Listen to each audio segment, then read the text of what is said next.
আপনাদের সকলকে অসংখ্য ধন্যবাদ।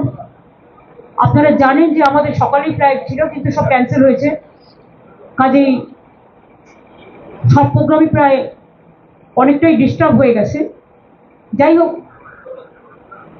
যেহেতু আমাদের অনেকগুলো বিজনেস মিটিং, অক্সফোর্ডের ভাষণ থেকে শুরু করে অনেকগুলো প্রোগ্রাম আছে, ইন্ডিয়ান এম্বাসি, সেই জন্যই আমাদের যেতে হচ্ছে। বাট খুব হেক্টিক হয়ে গেল। মাত্র 4টে দিন মাঝে টাইম থাকবে, তার মধ্যে আমাদের যাতায়াত করতে দিন রাত দুটোই লাগছে, কারণ টাইম অ্যাডজাস্ট করতে হোল নাইট জার্নি করতে হবে, এবং আসার দিনও মধ্যরাতে এসে পৌঁছবো, আমরা সকালে এসে পৌঁছবো দুবাই থেকে সন্ধ্যেবেলা এসে বিকেলের ফ্লাইট ধরে। সুতরাং 2 দিন যাতায়াতে ডাইরেক্ট ফ্লাইট না থাকার জন্য এই অসুবিধে। আমরা তো অনেক চেষ্টা করছি, দেখা যাক। সকলে ভালো থাকবেন। আমি বাংলার মামাটি মানুষ সকলকে বলবো, আপনারা সকলে শান্তিতে ভালো থাকুন। আমরা জাস্ট 4-5 দিন থাকবো না, কিন্তু যোগাযোগ আমাদের সাথে সবসময় থাকবে। কোনো রকম কোনো অসুবিধা হলে আমরা দেখে নেব।